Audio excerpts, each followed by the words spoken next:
She did not scream when she found out. She did not throw dishes. She did not call her mother crying at midnight. She did not confront him at the door, with tears running down her face the way he probably expected her to. She sat down at her desk, opened her laptop, and she started building a case. Because Claire Whitfield had spent 12 years being the invisible engine behind everything her husband put his name on. 12 years of midnight spreadsheets while he attended galas. 12 years of saving a company he took credit for building. And when he came home after 6 months with a 26-year-old model, expecting forgiveness, expecting silence, expecting her to simply absorb it the way she had absorbed everything else. What he walked into was an audit. A lawyer at the dining table, a binder with color-coded tabs, and a woman who had quietly purchased 16% of the company he thought was entirely his. Stay with me. Because what Claire did next changed everything, and some of it will change the way you see yourself too. One-line lesson statement. The most powerful thing a woman can do is refuse to disappear and build something in her own name before she ever needs it. Story meaning, this is a story about what happens when a woman stops shrinking. Not dramatically, not loudly, quietly, deliberately, and with extraordinary patience. Claire's story is not about revenge. It is about alignment. Returning to yourself after someone has spent years making you doubt what you built, what you know, and what you deserve. If you have ever been the foundation that someone else stood on and claimed as their own view, this story is for you. And if Claire's story stayed with you, if something in it felt familiar, or gave you language for something you have been carrying, then do something small but meaningful right now. Hit like. Leave a comment telling me which moment hit hardest for you. Share this with one woman in your life who needs to hear it. And subscribe to this channel, because we tell stories like this every week.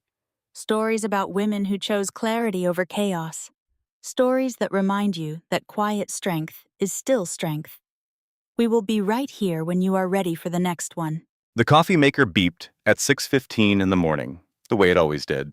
Automatic. Reliable. Indifferent to the fact that the woman who programmed it 12 years ago was sitting on the cold marble floor of the guest bathroom with her back against the bathtub and 47 missed calls on her phone. Claire Whitfield had not slept. She was still in yesterday's clothes. A gray blazer she had worn to a board presentation. Cream slacks that had been pressed and professional at 9 in the morning and were now wrinkled at the knees from hours of sitting exactly where she was sitting now. Her mascara had dried into faint shadows beneath her eyes, not streaks. She had not cried. She had simply sat, and the mascara had settled the way everything eventually settles when the movement stops. On the marble floor beside her left hand was a photograph, her wedding day. 12 years ago, June, at a small vineyard in the Hudson Valley. Andrew had cried at the altar, which she had loved about him then. She was wearing her mother's pearl earrings. She looked, in that photograph, like a woman who believed entirely in the thing she was beginning. On the floor beside her right hand were divorce papers she had not yet signed. Her phone screen lit up again. Andrew. She watched it ring and go dark and ring again. She did not move. Outside the narrow bathroom window, Greenwich was waking up. Sprinklers on the Callahan lawn across the street. A dog barking twice, then stopping. The ordinary sounds of a neighborhood that had no idea what was happening inside this particular house on this particular morning. Claire picked up the photograph, looked at it for a long moment, set it back down. She had a habit, when processing difficult things, of narrating them to herself. Not dramatically, quietly. The way you might dictate notes into a recorder, precise and without flourish, so that the facts remain facts and do not become something larger than they need to be. She said, quietly, to no one, I gave that man 12 years, and I want you to hear what 12 years buys you.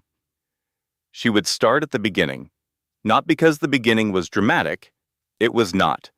The beginning was ordinary and warm and full of things she had genuinely loved. She would start there because that is where the truth lives, not in the ending, but in the distance between who you were when you started and who you are sitting on a bathroom floor at 6:15 in the morning with 47 missed calls and a photograph and divorce papers you have not yet signed.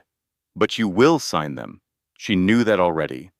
She had known it for 3 weeks, which is how long it takes, she had discovered, for certainty to arrive after devastation.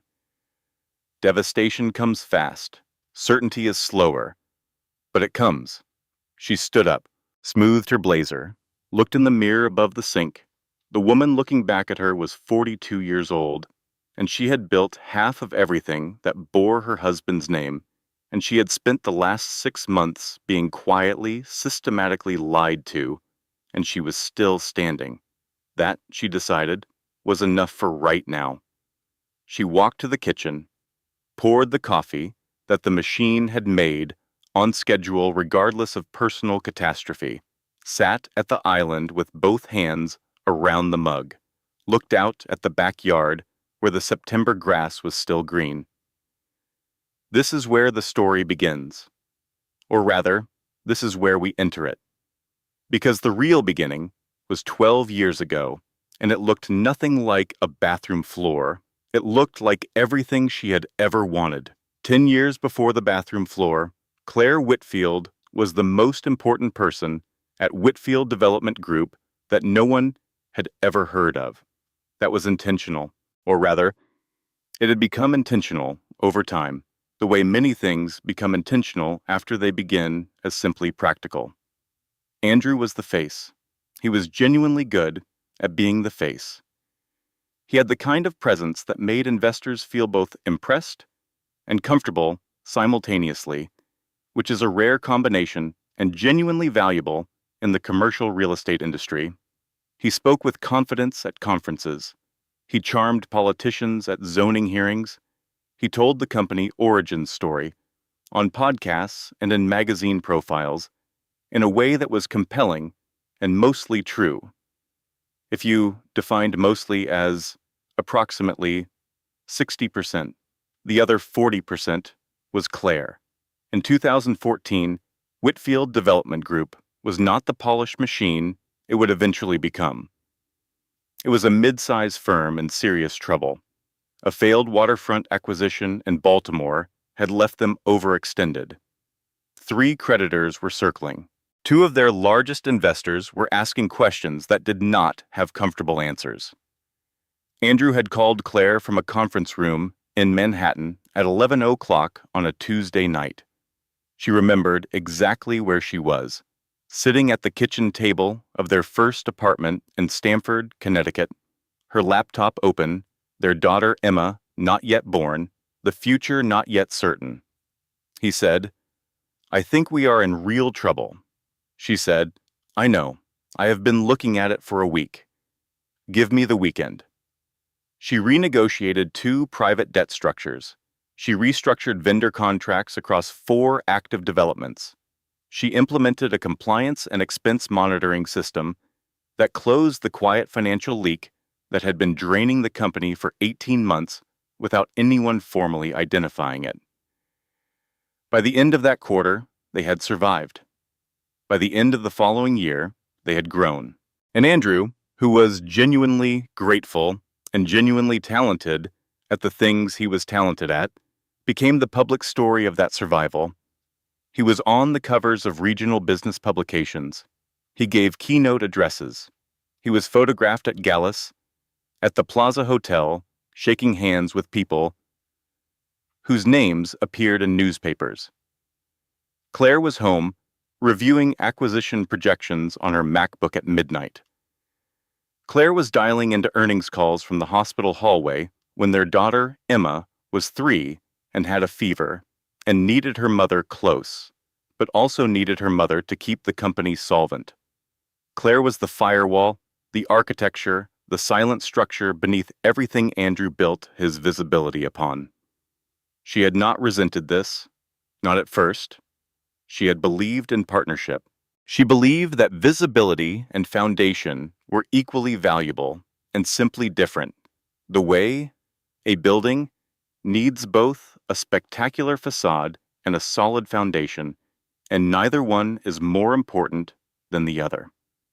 What she had not fully reckoned with was what happens to a man who receives applause for a long time, what it does to his understanding of ownership.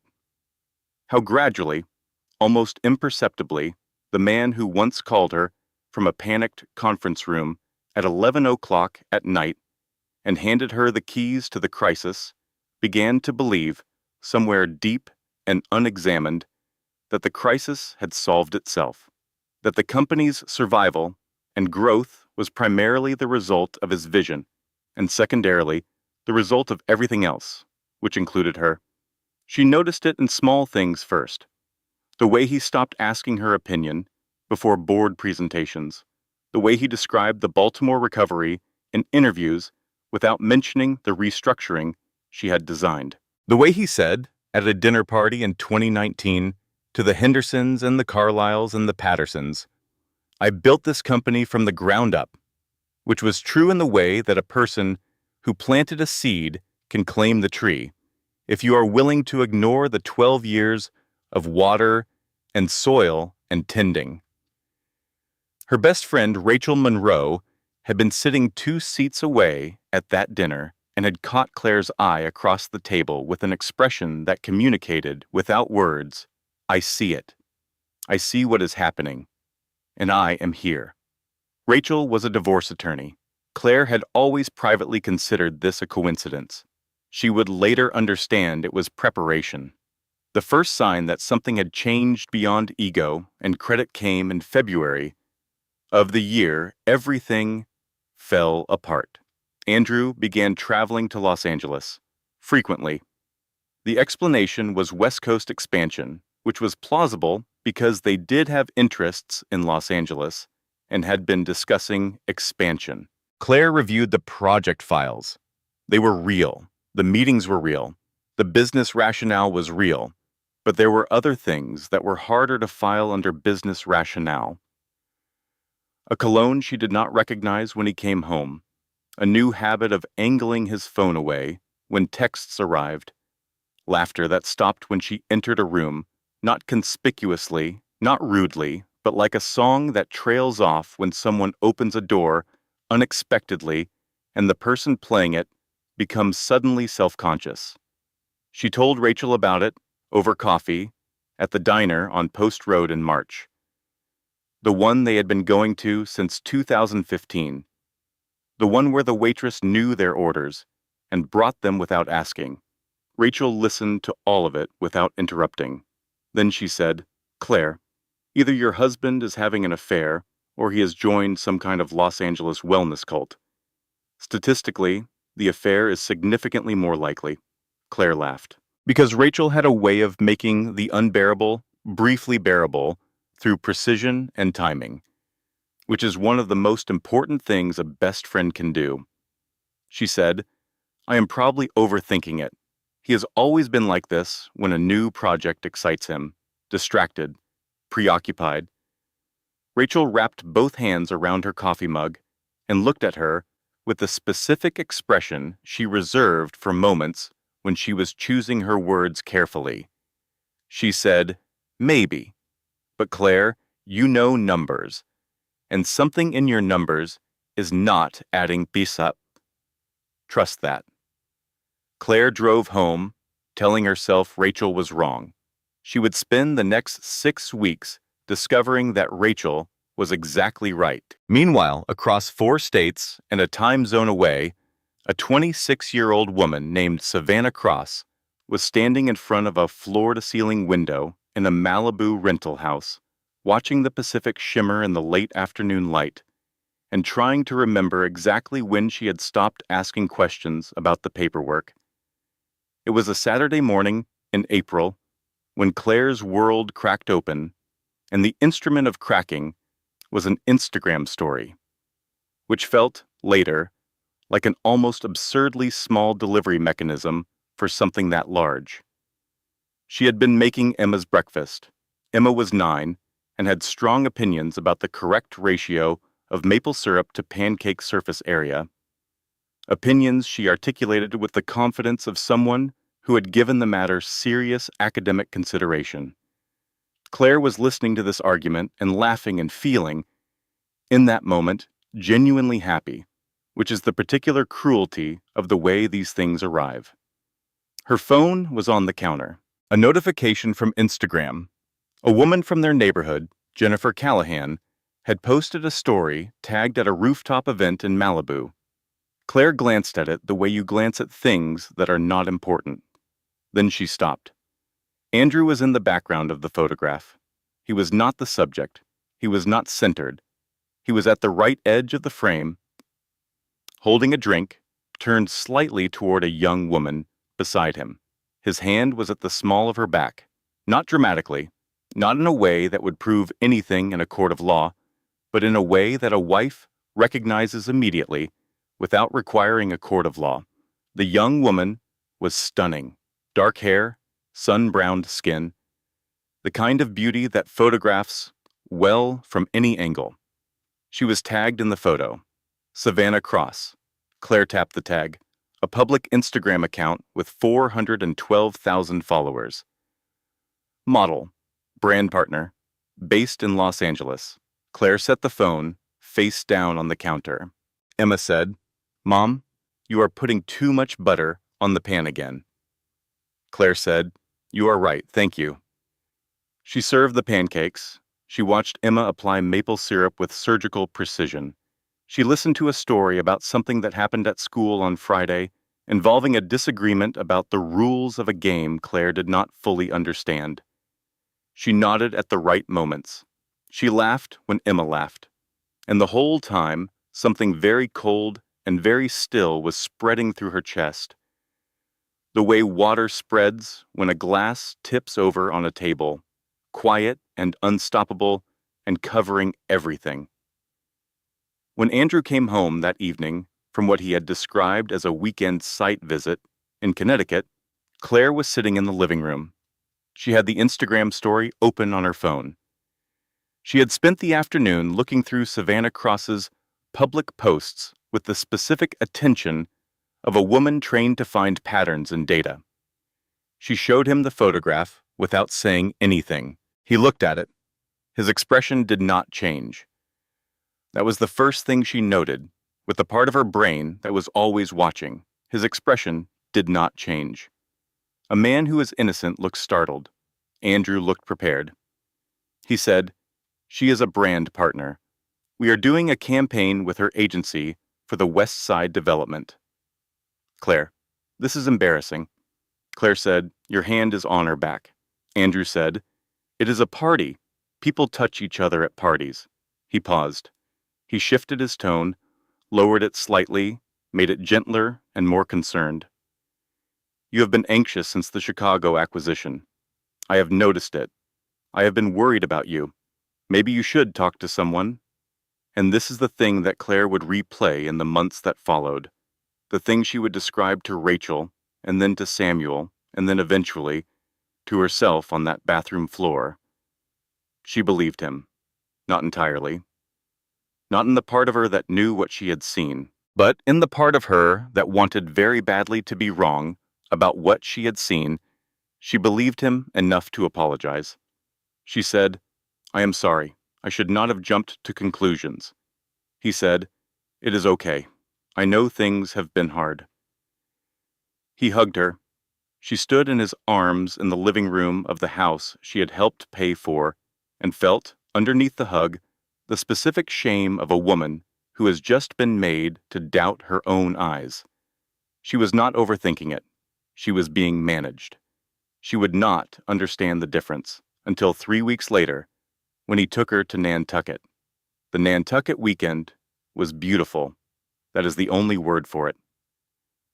Late April, the harbor gray and silver, the streets quiet before the summer tourists arrived. They stayed in a small inn near the waterfront. They walked to the lighthouse on Sunday morning. They ate lobster rolls at a place they had been going to for 8 years. The same table near the window, the same view of the boats. Andrew was attentive, present, funny in the way he had been funny in the early years.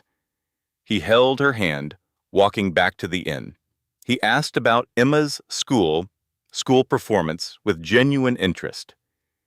He told her she looked beautiful in the gray sweater she wore on Sunday, and he said it the way people say things when they mean them. She texted Rachel from the inn bathroom on Saturday night. I think I was wrong. I think I overreacted. He is really here this weekend.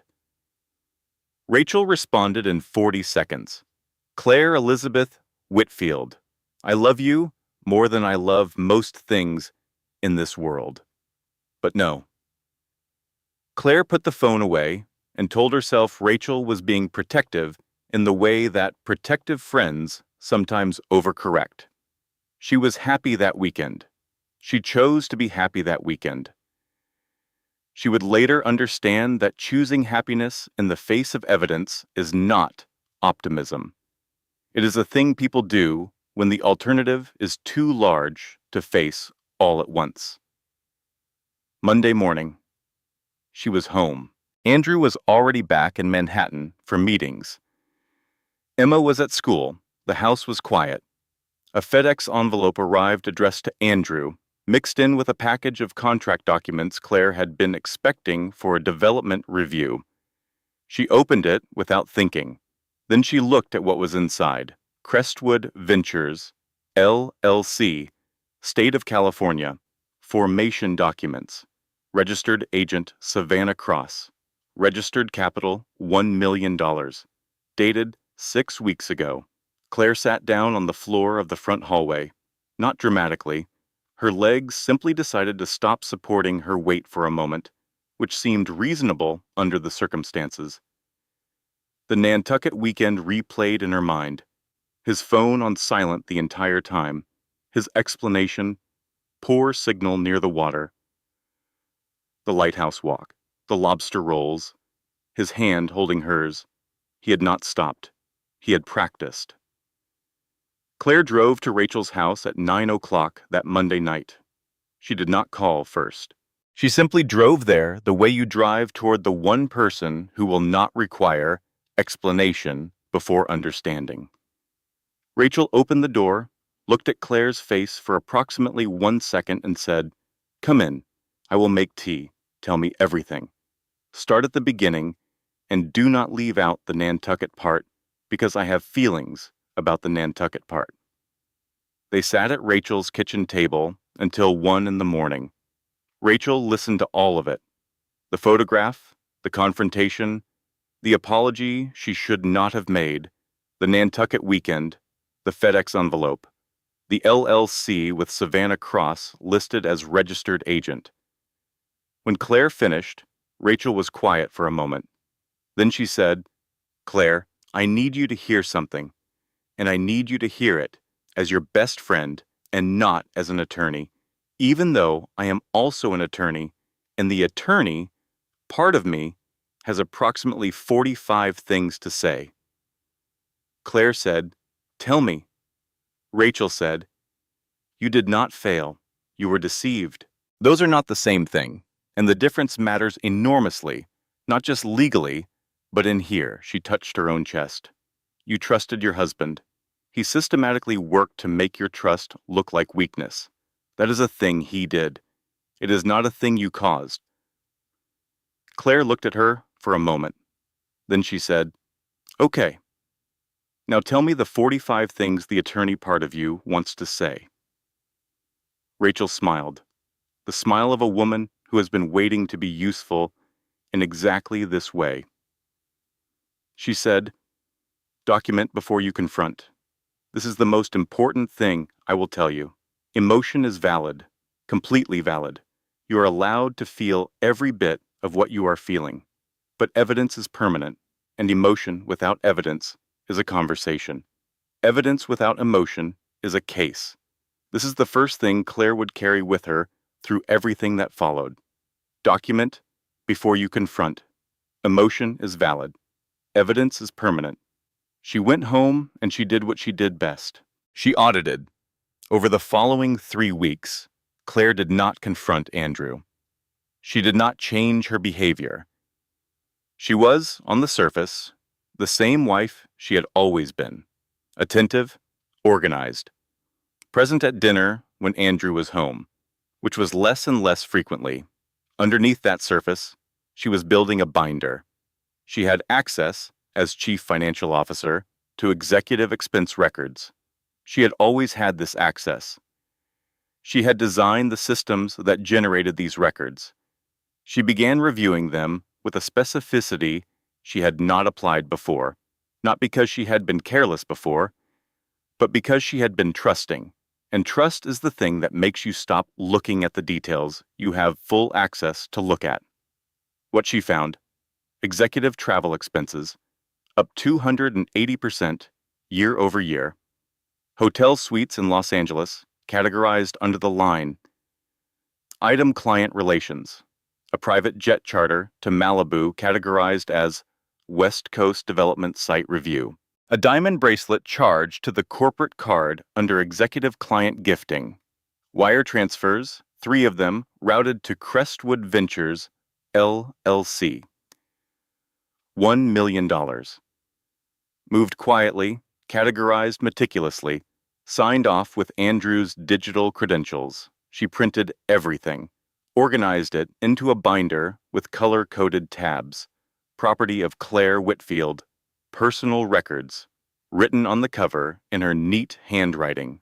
She brought the binder to Rachel. Rachel opened it, read through the first section, then the second. Then she set it down on her kitchen table and looked at Claire with an expression Claire had not seen on her face before. Rachel said, "Claire, I mean this with complete sincerity and enormous admiration. You are the most quietly terrifying woman I have ever met in my entire professional life." Claire said, "Is it enough?" Rachel said, "It is more than enough, but we need someone specific. I know exactly who." Samuel Brooks was a forensic attorney who operated out of a small, deliberately understated office in Midtown Manhattan. Rachel had referred clients to him 3 times. He was not flashy. He did not have a large profile or a high media presence. He had something more useful. He was precise, patient, and he genuinely enjoyed the architecture of a well-documented case. He reviewed Claire's binder in 20 minutes. He set it down, adjusted his glasses, said, "Mrs. Whitfield, the prenuptial agreement your husband drafted 12 years ago contains a fiduciary conduct clause. Clause 14. In the event that either party engages in financial misconduct that materially impacts jointly held business interests, the non-breaching party reserves the right to claim compensatory damages equal to documented losses." Claire said, "He wrote that clause himself." Samuel said, "He did, which means he handed you the key to his own vault, and he has spent the last 6 months filling that vault with evidence of his own breach." For the first time since the FedEx envelope arrived on her doorstep, Claire felt something that was not cold stillness. It was smaller and warmer than what she expected. Not triumph, not yet. Something more like the specific feeling of standing on solid ground after a long time of uncertain footing. She allowed herself exactly that much. Then she said, "What do we do first?" Samuel said, "We prepare, and we wait for him to come home." Andrew came home on a Thursday evening in early June, rolling a carry-on through the front door, loosening his tie, calling out that he was starving and asking if there was anything in the kitchen. Claire was in the living room. Samuel's preliminary findings were on the coffee table, organized neatly in a manila folder. She had rehearsed this. She and Rachel had sat in Rachel's car outside the house for 40 minutes that afternoon, and Claire had said what she was going to say, And Rachel had played the role of Andrew with uncomfortable accuracy, and Claire had practiced staying calm through all the versions of his response. Andrew walked into the living room, saw her face, saw the folder. His carry-on stopped rolling. He said, "What is this?" Claire said, "Sit down, Andrew." He sat. She walked him through it. The LLC, the wire transfers, the expense categorizations, the prenuptial clause. She was calm. She was precise. She did not raise her voice. She said exactly what she had planned to say. Andrew read through the documents. She watched his face as he read.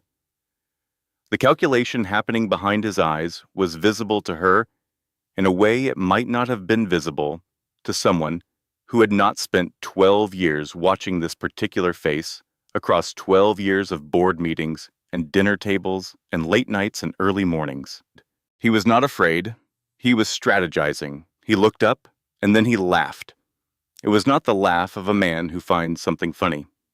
It was the laugh of a man signaling dominance, the same laugh she had heard him use in negotiations when he wanted the other party to feel small. He said, "Claire, you think this is leverage. Baby, I have 3 board members who have been with this company for 15 years. 2 of them golf with my father every Sunday morning. You take this public, and I will have you tied up in litigation for 4 years. You will spend every dollar you have fighting me in court, and you will lose because I have been building relationships in this industry since before you knew what a fiduciary clause was." He leaned forward. He said, "Walk away quietly. I will be generous. I will be more than fair. But you fight me on this, Claire, and I will make sure every person who matters in this city knows you fabricated evidence because you could not handle a husband who worked too much. I will make you look unstable. And people will believe me because people always believe the face." Claire's hands were shaking under the table. She had prepared for his denial. She had prepared for his anger. She had not fully prepared for this version, the one that was calm and strategic and genuinely believed it had already won. She said, "Andrew," he said, "think about Emma. Think about what this does to her." And that was the thing that worked, not the litigation threat, not the reputation threat. Emma. She said nothing else. She stood up and walked out of the living room and out of the front door to her car in the driveway. She sat in the car. She called Rachel, got voicemail. She left a message that started coherently and then trailed off somewhere in the middle because she could not remember what she had been trying to say. She sat in the car in the dark driveway of her own house for 1 hour and 11 minutes. She had the evidence. He had the network. She had the clause. He had the relationships. She had built the foundation of his company for 10 years, and he had just, with complete confidence, told her that none of that would matter because people always believe the face. The worst part was that he was not entirely wrong, not about everything. She thought, "I built half of everything he has, and he just threatened to erase me. And sitting here in this car, I actually do not know if I can stop him." That was Despair Peaks number 2. The first had been the living room in April when she apologized for being right. This was worse because she had done everything correctly and he had simply pulled out a larger weapon. She thought in the dark, in the car, in the driveway. When someone responds to truth with threats, they are showing you their fear, not their power.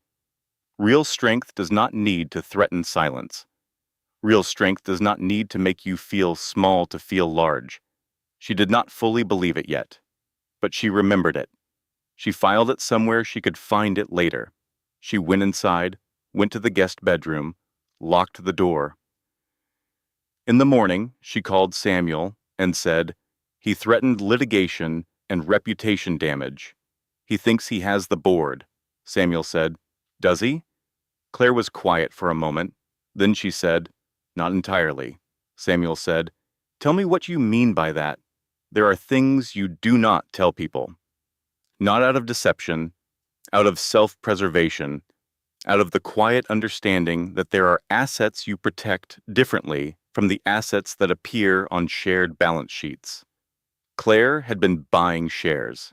Starting in 2021, using her personal compensation, her annual bonuses, and her deferred equity payments, she had been quietly and legally purchasing minority shares from early investors who were retiring or divesting. Small transactions, market-priced, fully disclosed to the relevant regulatory bodies. Nothing that required board notification because nothing crossed the threshold that required it. Over 3 years, she had accumulated 16% of Whitfield Development Group. She had never told Andrew, not because she had planned this moment. She needed to be honest about that, with herself and with Samuel. She had not known, in 2021, that she would need this. She had started buying because she was a woman who had spent 9 years building something with her labor and her intelligence and her midnight hours and her hospital hallway conference calls, and she understood, somewhere in the part of her that understood risk, that labor without ownership is a contribution that can be erased. She had protected herself, not out of distrust, out of self-respect. Samuel, when she told him, was quiet for a very long time. He said, "When did you start buying?" She said, "When he stopped thanking me at investor dinners." Samuel made a sound that was almost a laugh. Then he said, 16% is significant. It is not control. But combined with the right allies, it changes the mathematics of the board considerably. The right ally was Daniel Holt. Daniel was 58 years old and had been on the Whitfield Development Board for 11 years. He was the kind of man who wore the same style of navy blazer he had been wearing since 1995, and considered this a virtue rather than a limitation. He was not glamorous. He was not exciting. He was, in Claire's assessment, the most genuinely principled person on the board. He called her on a Tuesday. He said, "Claire, I need to speak with you directly, and I want you to know this call is not being recorded, and I am not acting on behalf of anyone but my own conscience." She said, "Go ahead." He said, "I have seen the compliance flags. I have seen the expense categorization anomalies. I am not going to tell you what is happening in your marriage is any of my business. But I am going to tell you that what is happening in my company is very much my business, and I will not look away from it because the man responsible has known my phone number for 11 years. Claire sat with that for a moment. She said, "Daniel, I appreciate that more than I can tell you right now." He said, "I am not promising you anything except my integrity. That is all I have to offer, and it is the only thing I have never sold." It was enough. Meanwhile, there was a development Claire had not orchestrated and could not have anticipated. Savannah Cross had a brother named Tyler. Tyler Cross was 30 years old and worked in commercial real estate, not at the level of Whitfield Development, but at a functional, working level, where he understood the mechanics of how companies structured assets and liabilities. When Savannah had shown him the Crestwood Ventures paperwork in April, nervous and uncertain, he had looked at it for 3 minutes and then looked at his sister. He had said, "Savannah, this is not tax planning. This is a liability shield. If this goes sideways, everything in this LLC comes back to the registered agent. That is you. You would be the first person exposed." Savannah had called Andrew immediately. He had said exactly what he always said. "Trust me. It is standard. You worry too much." She had accepted this because she was 26 and he was authoritative, and she did not yet fully understand that authority and trustworthiness are not the same thing.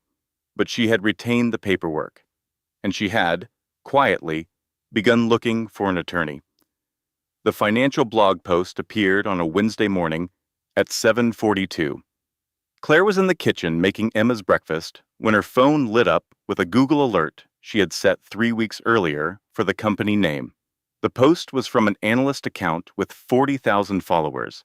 It was careful and speculative, not accusatory. Unusual capital movement detected at Whitfield Development Group.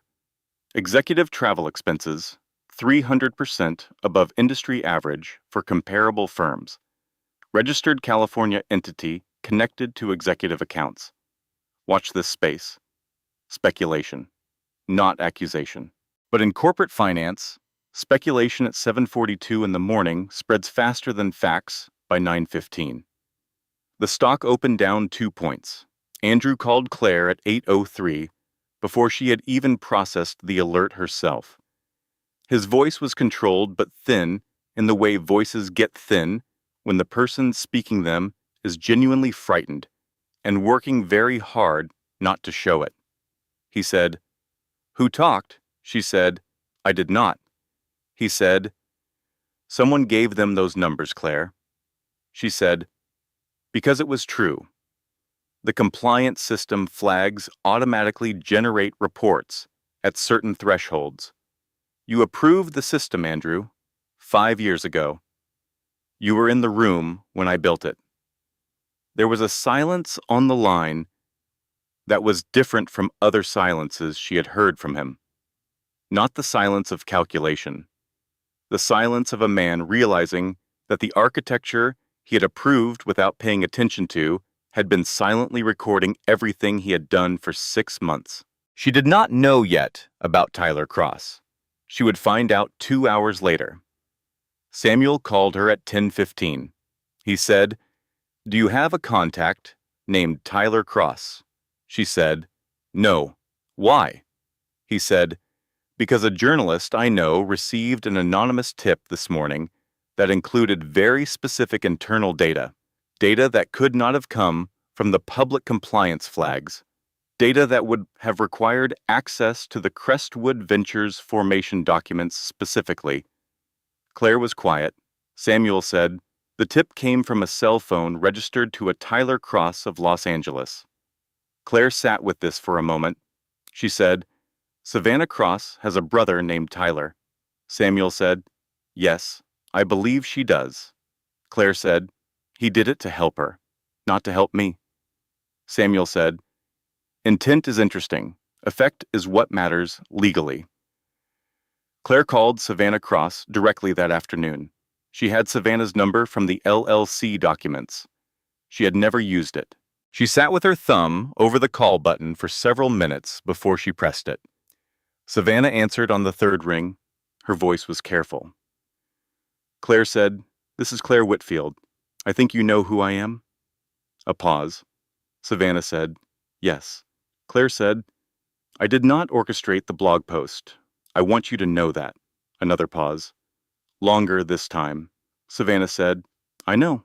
Tyler did that. I did not ask him to. I did not know he was going to." Claire said, "Are you working with an attorney?" Savannah said, "Yes." Claire said, "Good.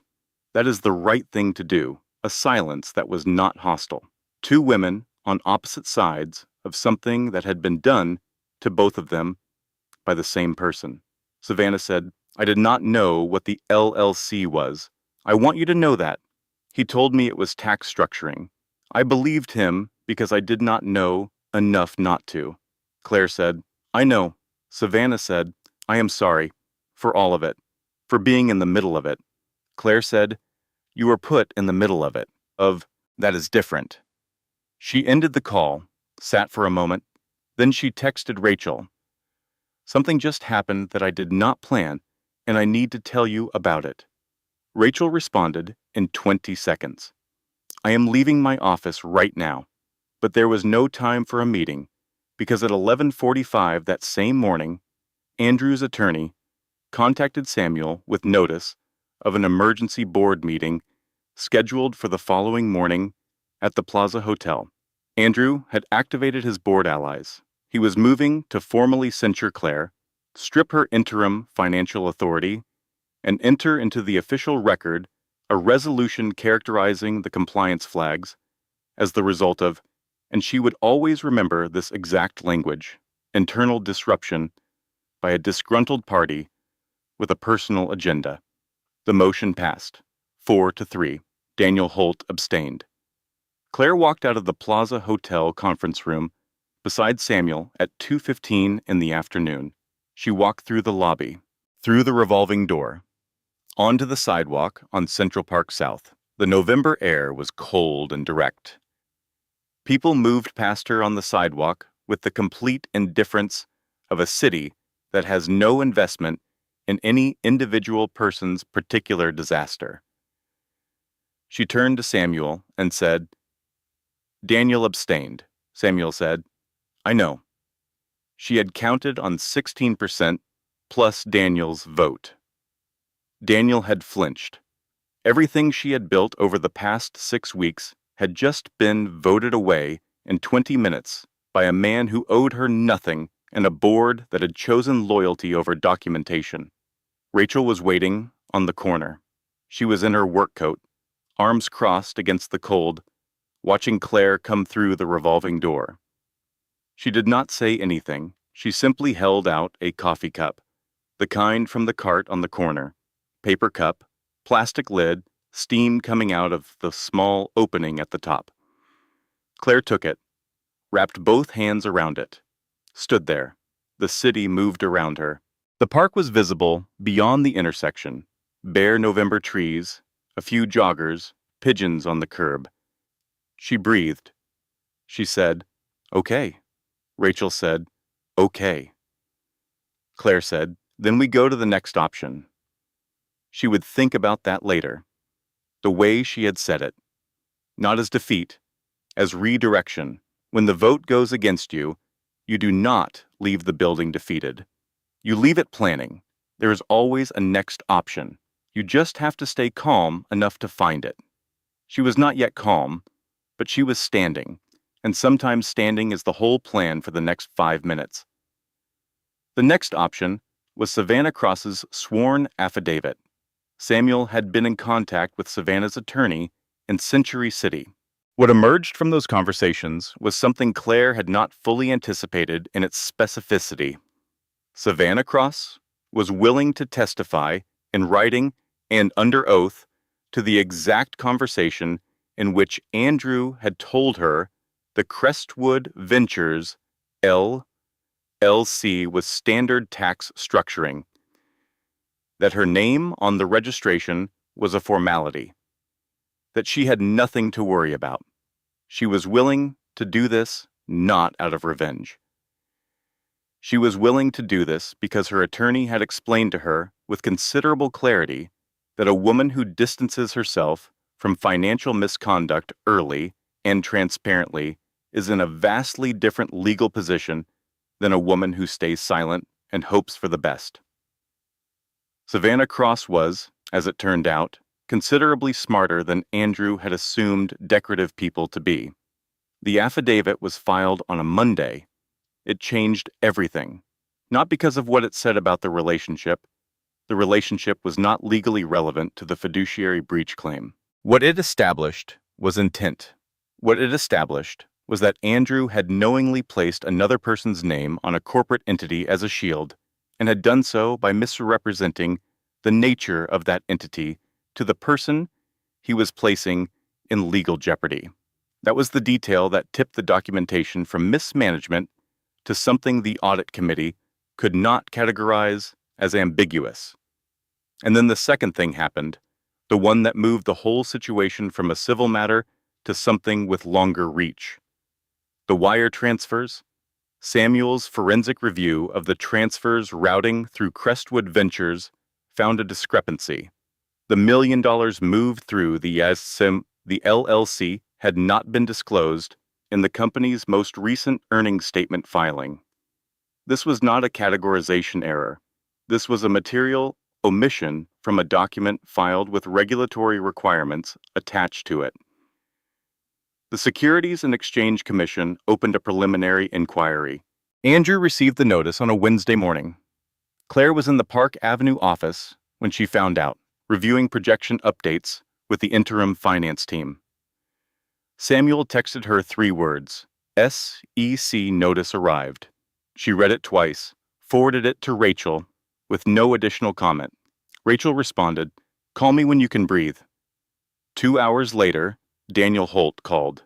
He said, "Claire." She said, "Daniel." He said, "I made the wrong call. I thought he could contain it. I was wrong, and I am sorry. And I know that abstaining was a choice, and I am not asking you to forgive it, but I am telling you it was wrong." She said, "I know." He said, "The two board members who voted with him have both privately indicated they wish to reconsider their position in light of the SEC notice. I think you know what that means for the next vote." She said, "I do." He said, "I will vote with you, if you want to move forward." She said, "Yes." The board reconvened 3 days later. The two loyalists recused themselves, citing the need to avoid the appearance of conflict given the ongoing inquiry. Daniel voted with the independent directors. Claire's 16% carried weight it had not carried before. The motion, appoint Claire Whitfield as acting chief executive officer pending full audit completion and regulatory review, passed 4-0 with 2 recusals. Samuel delivered the news by phone. Claire was sitting at Rachel's kitchen table, which was where she seemed to process most of the significant things that happened to her. Rachel was sitting across from her, waiting. Claire said, "It passed?" Rachel said, "Of course it did." Claire said, "I am going to need a moment." Rachel stood up, went to a cabinet, produced a bottle of wine that she had clearly been saving for a specific occasion, and poured 2 glasses. She set one in front of Claire and sat back down. She said, "Take as many moments as you need. I blocked my afternoon." They sat there together for a while without talking. 2 women in their 40s at a kitchen table, the ordinary light of a Thursday afternoon coming through the window, and something large and quiet happening between the documentation and the result. Manhattan Supreme Court was exactly as ordinary as Claire had expected. She had expected something cinematic, marble and grandeur, and the weight of institution made visible in architecture. What she got was fluorescent lighting and worn wooden benches and the low-level, ambient sound of a building where consequential things happen every day and consequently stop feeling particularly consequential to anyone who works there. Andrew arrived first. Dark suit, controlled expression, his attorney beside him with a leather portfolio. He looked, Claire noted when she entered with Samuel, like a man who had dressed very carefully to appear unaffected, which was its own kind of statement. She did not look at him directly when she took her seat. The judge reviewed the file. Prenuptial agreement, fiduciary breach clause, audit committee findings, Savannah Cross's affidavit, suspension vote, acting CEO appointment. She was methodical and unsentimental, and Claire appreciated both qualities enormously. Andrew's attorney argued that the expenditures were recoverable, that there had been no criminal finding, that the clause was intended for cases of deliberate fraud rather than management decisions that could be characterized differently. Samuel said, "The clause does not require criminal finding, Your Honor. It requires material breach. The documentation establishes a pattern of executive misuse of corporate funds tied to a personally beneficial arrangement. The materiality is established by the documented market impact." The judge nodded, read something in the file, looked up. She said, "Executive misuse of corporate funds, when connected to fiduciary obligations outlined in a valid prenuptial agreement, constitutes material breach under New York law. The clause is enforceable." She reviewed the remedies section. She said, "Enforcement of Clause 14, $1,200,000 in compensatory damages. Preservation of the non-breaching parties' independently held equity position. Joint custody with primary residential stability for the minor child." The gavel tapped once. not dramatically, simply. Andrew stared at the table in front of him. Outside on the courthouse steps, the November air was the same cold, direct air it had been for weeks. A few financial journalists waited with notebooks and polite questions. No cameras, no dramatic scene, just questions about governance and process. The kind of coverage that would run on page 7 rather than the front page, which was, Claire thought, exactly appropriate. Andrew stopped beside her at the top of the steps. He said, "Was it worth it?" He was not asking rhetorically. She could tell by the way he asked it. He was genuinely asking, with the specific weariness of a man who is no longer in a position to be strategic and is briefly, unusually, just being a person. She said, "Yes. Not because you lost, because I stopped shrinking." He nodded once, walked down the steps. She stood there for a moment longer. The city below was doing what the city always does, moving, completely unimpressed by any individual person's reckoning. Taxis and buses and the sound of 10,000 ordinary days proceeding simultaneously. Rachel appeared at her elbow. She said, "You okay?" Claire said, "I will be," which is different from okay, and also better. Rachel said, "Correct. Dinner, my house, tonight." Non-negotiable. The SEC inquiry concluded 8 weeks later. Civil penalties, mandated governance reforms, no criminal charges. Andrew's name attached to a permanent regulatory notation, which, in the industry he had spent his career building, was, as Claire's father used to say about certain kinds of damage, quiet but permanent. He resigned from the company 3 weeks after the inquiry concluded. The board statement was brief and used the language all board statements use for this particular kind of ending. Mutual decision, forward-looking leadership, gratitude for contributions. The language of polite erasure. On his final day, Claire was walking into the Park Avenue office as he was walking out. This was not planned by either of them. It simply happened the way things sometimes simply happen. They stopped a few feet apart in the lobby.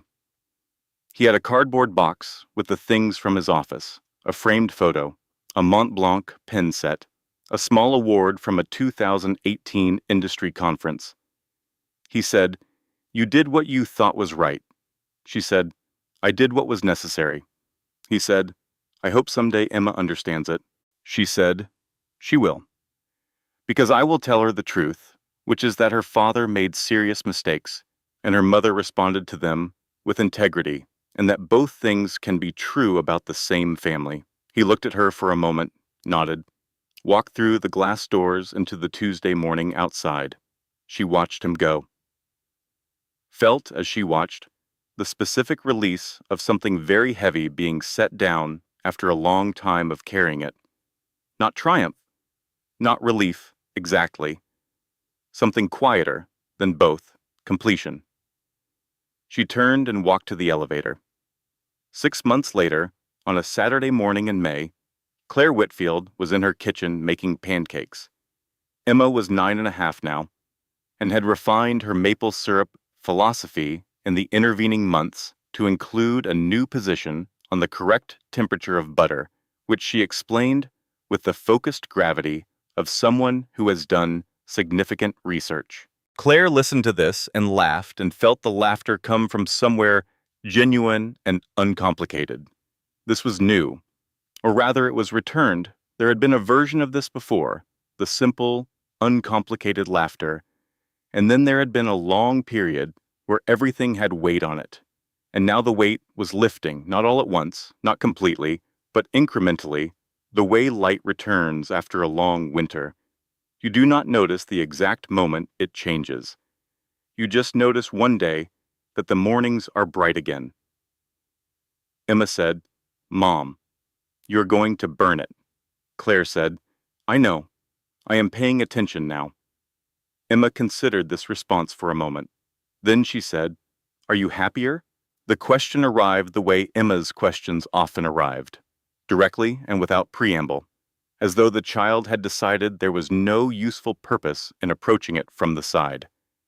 Claire looked at her daughter, 9 years old, dark hair. Andrew's eyes and Claire's precision and her own entirely individual way of engaging with the world that belonged to neither of them. She said, "Yes, quiet, happy, the kind that lasts." Emma considered this too. Then she appeared satisfied and returned to her very serious pancake evaluation. Claire's phone was on the counter. A message from Daniel Holt. Market closed up 1.4. Governance reforms ahead of schedule. Investor confidence stabilizing. He signed his messages with his initials only, which was exactly the kind of thing he would do. She put the phone face down. The Park Avenue office was different now. Not in structure, the walls were the same, the conference rooms were the same, the view of Manhattan through the executive floor windows was the same, different in atmosphere. The compliance protocols were fully implemented. The expense monitoring system Claire had built years ago was operating as it had always been designed to operate, which is to say, transparently. Investors had been briefed directly. The audit had concluded cleanly. The story Whitfield Development Group was now telling was not the story of an executive scandal. It was the story of an institution that had corrected itself. That narrative required work. It required the specific kind of steady, undramatic effort that does not generate headlines, but generates confidence over time. Claire made the investor calls personally. She was direct about what had happened and direct about what had changed. She spoke at 2 industry conferences in the spring, not about the events specifically, but about governance frameworks and fiduciary responsibility, the practical architecture of institutional integrity. She was not celebrated for this. She was respected for it, which is a different currency, and in her estimation, a more durable one. Savannah Cross was on the cover of a regional lifestyle magazine in April. A new management deal. Her own terms. The profile did not mention Andrew by name. It mentioned a difficult professional situation she had navigated with the help of good legal counsel and her own developing instinct for self-protection. She sent Claire a single text the morning the magazine came out. "Thank you for not making me the villain." Claire read it, smiled, and did not reply. Some acknowledgments do not need words. Rachel came over on Saturday afternoons sometimes, when her schedule allowed, with wine and the specific energy of a person who is fully present and has no agenda other than being there. They sat on the back porch of the Greenwich house in the May warmth and talked about things that had nothing to do with the last year. Books Rachel was reading, a trip Claire was considering, Emma's developing opinions about geometry, a neighbor's new dog, ordinary things, the texture of a life that is not in crisis. One Saturday afternoon in late May, Rachel said, "You seem different." Claire said, "I am different." Rachel said, "Good, different." Claire said, "Yes, I think so." They sat with that for a moment. The backyard was green, a cardinal in the oak tree at the fence line, the coffee maker visible through the kitchen window, doing its automatic, reliable thing. Claire thought about the bathroom floor. She thought about the photograph and the 47 missed calls and the divorce papers she had not yet signed. She thought about the distance between that woman and this one, and she tried, as she often did now, to hold both of them at once. The woman on the floor and the woman on the porch, not as before and after, not as broken and fixed, as the same woman at 2 different moments of the same life, both real, both hers. She thought about what she had learned. Not the legal lessons, though those were real and useful, and she had shared them where she could. The other lessons. The ones that live under the legal ones. She had learned that the people who respond to truth with threats are showing you their fear, not their power. She had learned that building something in your own name is not an act of distrust, but an act of self-respect. She had learned that the women we assume are our rivals are sometimes, given one honest conversation, our most unexpected witnesses to what actually happened. She had learned that quiet endurance is the strongest form of power, not because it is the most visible, but because it is the most durable. Anyone can be loud for a short time. Steady is the harder thing. She had learned that peace is not the absence of conflict. It is the presence of clarity. And clarity, once found, is very difficult to take away. Emma appeared in the back doorway. She said, "Mom, can we go to the park?" Claire said, "Yes. Give me 5 minutes." Emma disappeared back inside. Claire heard her negotiating with herself about which shoes were appropriate, a conversation Emma had with herself frequently and with great seriousness. Rachel stood up, pulled her cardigan around her. She said, "I'll let you go." Claire walked her to the front door. They stood in the open doorway for a moment in the late afternoon light. Rachel said, "You did something really hard, and you did it really well. And I am very proud of you, and I am going to stop saying that now because you do not need me to keep saying it." Claire said, "You can keep saying it." Rachel said, "I know, but you do not need it. That is the difference." She walked to her car. Claire watched her go. Emma appeared behind her, fully shod, ready, holding a jacket that may or may not have been weather appropriate, but about which she had clearly made a firm decision. She said, "Ready?" Claire said, "Ready." They walked down the front path together. The May afternoon was warm and clear, the kind of day that does not make promises, but simply is what it is: light, open, unhurried. Emma took her mother's hand, the way she still did sometimes, unselfconsciously, the way children do when they have not yet learned to find it embarrassing. Claire held on. The neighborhood was doing its quiet, ordinary Saturday thing. Lawnmowers in the distance, 2 kids on bikes, someone's radio. The indifferent, reliable beauty of an ordinary afternoon. Claire Whitfield walked through it and felt, underneath everything, underneath the arc of the year and the documentation and the board votes and the courthouse and the paperwork and all of it, solid, grounded, present, not out, stronger, lesson and reflection. If you are still here with me right now, if you stayed through every quiet moment and every painful one and every moment of Claire standing in a hallway or a courtroom or a driveway deciding what to do next, then something in the story found its way to you, and that matters. I want to sit with you for a few minutes before we close, because this story is not really about a divorce. It is not really about a board vote or a prenuptial clause or a $1 million ruling. Those are the events. They are not the story. The story is about what happens when a woman, who has been the foundation of something, is told, by the person she trusted most, that she is too small to matter, and what she does with that.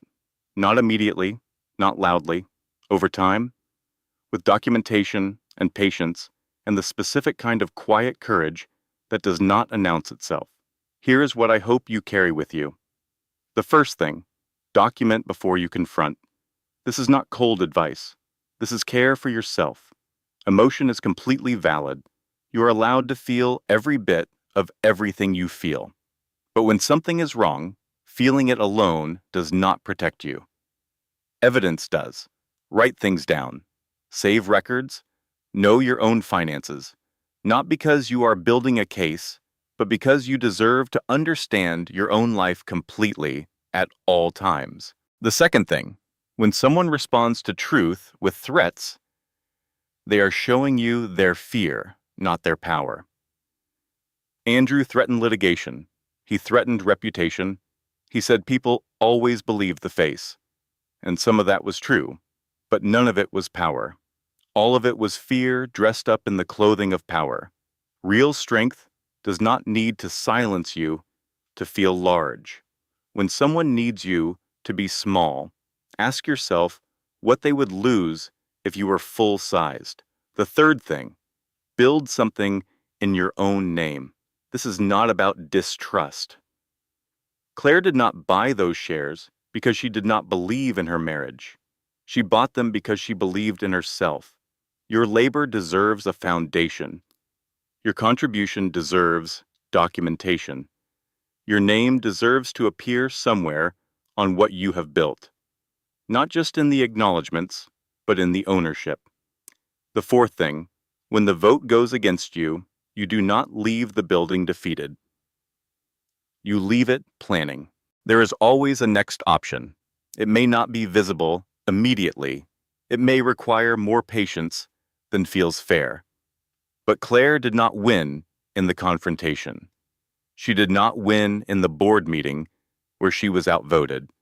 She won in the months of quiet, careful documentation that made all of it possible. The preparation happened long before the victory. And the fifth thing, the one Claire understood at the end, and Savannah understood too. The women we assume are our rivals are sometimes the most unexpected witnesses to what actually happened. We are taught sometimes to see other women as competition or threat or the enemy in our own story. Savannah Cross was not Claire's enemy. She was another person who had been maneuvered by the same man. One honest conversation changed what was possible between them. Not friendship, not absolution, something more practical and more honest, mutual recognition. Claire did not rebuild loudly. She rebuilt carefully, consistently. She revised projections at midnight. She made investor calls where her tone mattered more than her volume. She refused to rush redemption for the sake of optics. She did the disciplined, undramatic, daily work of becoming solid again. That is the hardest kind of courage, not the kind that arrives in one dramatic moment, the kind that shows up every morning in the same form and does the next right thing. I believe you know that kind of courage. I think you have used it. I think some of you are using it right now.